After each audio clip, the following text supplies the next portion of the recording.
Hey guys, welcome back to another Codeland Retreat video. Today I'm going to be showing my progress in MathLib again. This is the second video of the second video of the series. If you have not seen the first video, be sure to see the first video. I'll leave a link to a playlist of both the videos down in the description. Anyways, let's get straight into it. Okay, so last time I had done floor, ceiling and round. Just like that, I added a small function called square root, which all it does is, if you don't know, when you raise a number to the power of half, it returns the square root, which is the Python code for it is right here. Now, I had done sets with union, intersection, complement and Venn data. This time I've actually covered two large areas. So because of this, I'm going to be breaking up the testing thing into two. So first of all, let me just import everything. Okay, so I have first done equations. Now there are three functions that I've done, which is to solve a linear equation, to solve a quadratic equation and to solve a cubic equation. So let me print solve linear equation, and in this all I have to pass is, okay, one sec, let me quickly show you the structure that I've used to do this. Okay, anyways, so here this is the structure that I've used for linear equations. A multiplied by x, which is the thing I need to find, plus b equal to RHS. RHS can be like, so this can basically be 3x plus 5 equal to 2, let's just say. So 3x will equal to minus 3, in which case x is equal to minus 1. Now for a quadratic equation, it's ax square plus bx plus c, and this always has to be 0 in order for the equation to be solvable. Then a cubic equation is one of the most complicated equations to solve. Now I won't be delving into the reason why the formula for the cubic equation, how it is formed and how, why it is this messy, like you can probably see there. It is because it's hard to find a solution of the cubic equation using only cube roots, square roots and cube roots and square roots. So because of this, the equation is not that good. For linear equations, the formula is just RHS minus b. So we transpose this here and divide the answer by x. So RHS minus b upon a. Now quadratic formula, this you might have seen, minus b plus or minus. Now because it's a quadratic, it has two roots to an equation, which means two answers are possible, which is why it is minus b plus or minus b square minus 4ac upon 2a. So you get two answers in this. For cubic, however, there is one, the formula that is used returns only one value. Okay, now this was hard, this was easy to implement, but to understand this is little hard, which is why I'm not going to be explaining that. Now an AP, okay, so that's the equations part. Okay, now let me solve a linear equation. So it was ax plus b equal to RHS. So I have created three inputs, a, b and RHS, and it will return the value for x. So let's take our example for 3x plus 5 equal to, let's just say 2. Yes. Now let's also solve a quadratic equation. For this you need a, b and c. That's all you need. So for a quadratic equation, let me think for an example. Okay, So we have x square minus 3 plus 1 as the quadratic equation over here. So 1 will be the coefficient of x square, minus 3 will be the coefficient of x, and the constant term will be 1 plus 1. Okay, and the last thing to do is solve cubic equation. Now since it's hard to solve cubic equations anyway, I'm going to take one example, which is 1. So it's x cube minus 15x minus 4. Now x square is omitted, so you put a 0 over there. Minus, now we have minus 15, and then you have minus 4. This is how it is. So now if we give this a print, okay, so it will solve linear, quadratic and cubic, no equations. And now if we drag this up, you should see we have these answers over here. Great. So now that is the equations part. Now we move on to the second part of today's video, which is sequences. Now there are sequences of progressions basically. So there are 3 types that I've included, which is arithmetic progression AP, geometric progression GP, and harmonic progression, which is HP. So what an AP is basically a sequence of terms which each have a common difference between 2 terms. So like 1, 2, 3, 4, 5, 6, 7, 8, 9, 1, 2, 4, 1, 2, 2, 4, 6, 8, 10, that's an AP as well, because it has a common difference, because 2 minus 1 is equal to 3 minus 2 is equal to 4 minus 3. So in this, the first term is called A and it's equal to 1.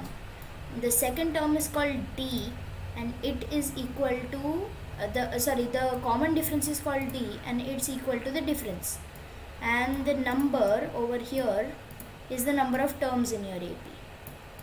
Now in the GP, a GP is similar, but there is a common product that gets multiplied. So 2 divided by 1 is equal to 4 divided by 2. So A as usual is the first term and R is the common ratio or the common product. N is the total number of elements over here.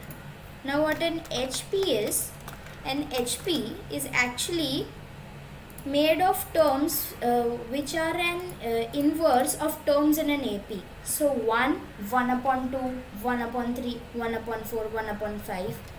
Those are an HP and they all have A, D and N, which is why I have not relisted it over here.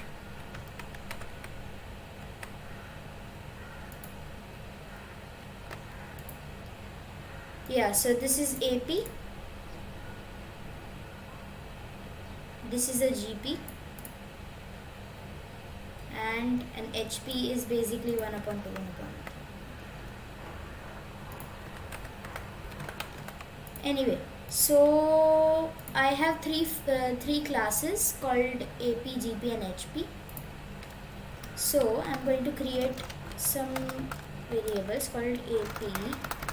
As you say, AP equal to AP, and let's do that 1 to 3, 4 examples. So for that, A is equal to 1, D is equal to 1 and N is equal to 9.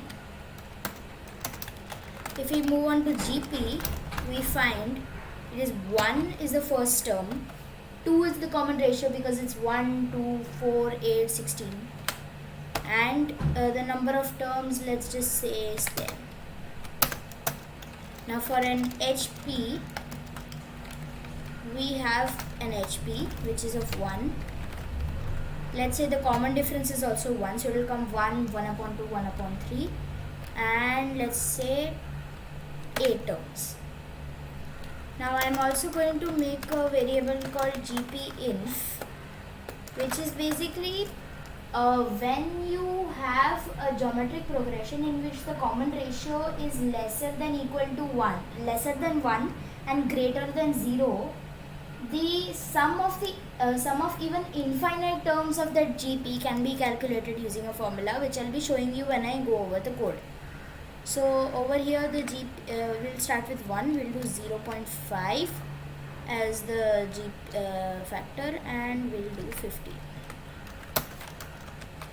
Now what I'm going to do is I'm going to print out all of the elements of all of this. So AP dot elements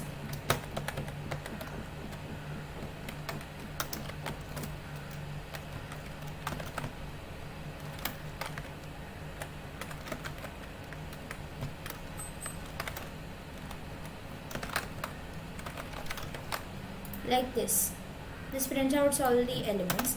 Now if I want to know the sum of all the elements in the AP, it's like 1 plus 2 plus 3, there's a formula that I've used. So all I have to do is type AP dot sum. Then over here, if I want the sum for the GP, I do the same. Now for HP, there is no sum formula possible proven by mathematics. Because of that, it's not possible to do that function. Now I can print the sum of GP as well. It will be a normal sum. Now besides this, what I'm going to print is I'm going to print the GP dot sum INF. Now this is going to return a message which says that over here the R is greater than 1, which is why we are not going to be which is why it's not possible to find the sum of infinite terms. But for GP inf, it's lesser than 1, so it will be possible.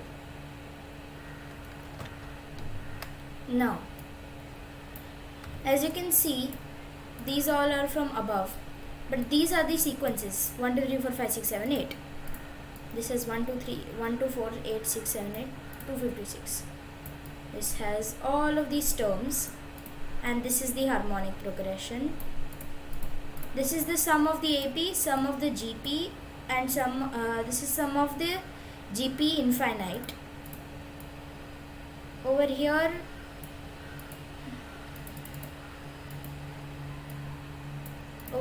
it shows not possible for infinite sums of the 1 without this thing, and the result has been returned as how it's supposed to be. So now let's go over the code. Now for the code, it's pretty simple. All I have done is I have created class called AP, and all I have used is the formula A plus n minus 1D is equal to the nth term of an AP.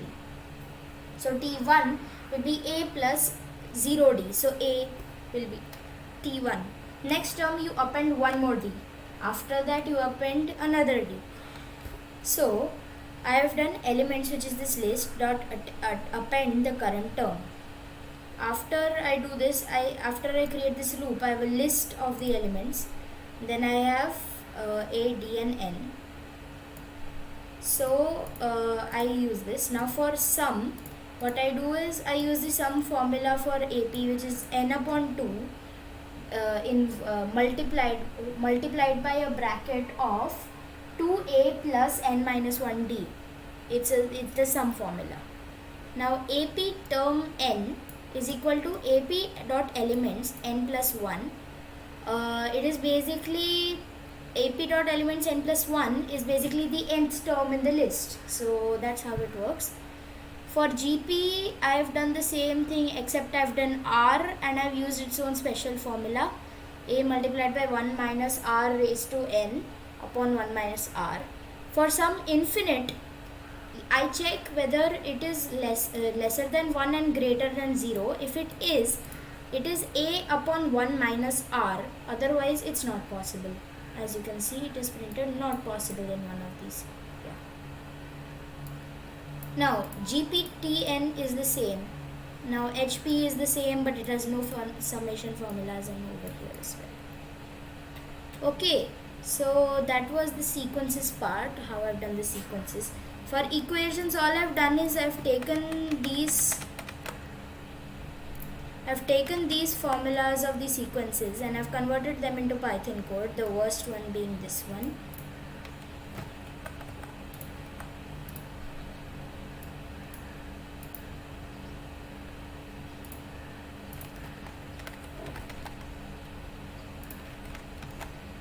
First one being, yeah, okay. So RHS minus B upon A. Now x1 and x2 are the two values of x that satisfy this, because there is a plus or minus in the middle. So then I just append them both to this results list. And cubic, I use the cubic formula and I return the x. So guys, that's going to be it for me today. If you want to check out what I do in part 3 of this MathLib video, be sure to subscribe to the channel. Turn on your notifications so that you'll get notified when I upload. I usually will be uploading on Sundays around either the evening or the afternoon. So be sure to keep your eyes peeled during that time.